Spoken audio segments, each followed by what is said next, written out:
Hello అందరికీ. Welcome back to the channel. Integrity Infrabuild Developers Limited గురించి discuss చేద్దామండి. ఈ కంపెనీ 2017లో స్టార్ట్ చేశారు. వీళ్ళేంటంటే కన్‌స్ట్రక్షన్ ప్రాజెక్ట్‌లను కంప్లీట్ చేస్తుంటారండి. అండ్ ఎక్కువగా వీళ్ళు గవర్నమెంట్ ఆఫ్ గుజరాత్‌కి సంబంధించిన గవర్నమెంట్ ప్రాజెక్ట్‌లలో ఎక్కువగా ఇన్వాల్వ్ అయ్యారు.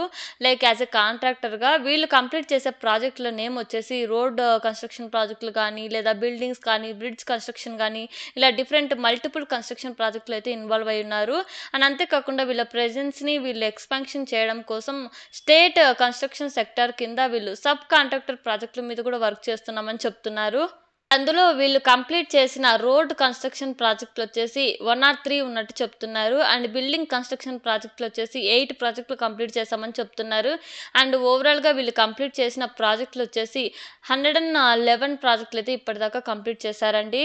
Next coming to the ongoing ప్రాజెక్ట్‌లండి. ఓవరాల్‌గా వీళ్ళ ఆర్డర్ బుక్ వర్త్ వచ్చేసి 20,500 లాక్స్ ఉంటే, అందులో 4,200 లాక్స్‌కి సంబంధించిన వర్క్ అయితే కంప్లీట్ చేశారు.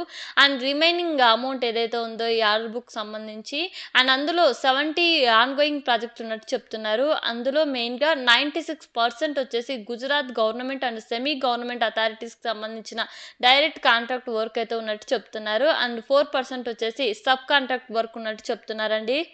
సో, ఇక్కడ ఆన్‌గోయింగ్ ప్రాజెక్ట్‌లు చూసినా, లేదా కంప్లీటెడ్ ప్రాజెక్ట్‌లు చూసినా మనకి ఎక్కువగా వీళ్ళు స్టేట్ ఆఫ్ గుజరాత్ మీదే డిపెండెన్సీ అయితే ఉందండి. బికాజ్ వీళ్ళ entire revenue only state of Gujarat మీద డిపెండెన్సీ ఉంది. సో, ఇక్కడ నుంచి ప్రాజెక్ట్‌లు రాకపోయినా ఆరెల్స్ ఉన్న ప్రాజెక్ట్ క్యాన్సిల్ అయినా ఎక్కువ బిజినెస్ మీద ఇంపాక్ట్ పడే అవకాశం కూడా చాలా ఉంటుంది. నెక్స్ట్ ఐపీఓ విషయానికొస్తే మే 13 ఓపెన్ అయ్యి మే 15న క్లోజ్ అయితుందండి.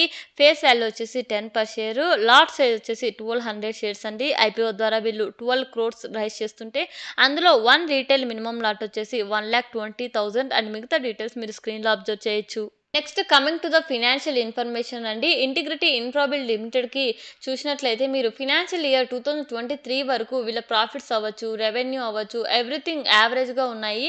అండ్ ప్రీ ఐపీఓ ఇయర్ ఏదైతే ఉందో ఫినాన్షియల్ ఇయర్ 2024 ఇక్కడ వీళ్ళ ప్రాఫిట్స్ అయితే సడెన్‌గా అయితే ఇంక్రీజ్‌మెంట్ అయితే కనపడుతుందండి. ఆల్మోస్ట్ 1.47% అయితే ఇంక్రీజ్ అయ్యాయి. సో, ఇలా సడెన్‌గా ఇంక్రీజ్ అవ్వడం స్టెబిలిటీ అండ్ ఫ్యూచర్ బిజినెస్‌కి కూడా ఇంపాక్ట్ పడే అవకాశం కూడా ఉంటది.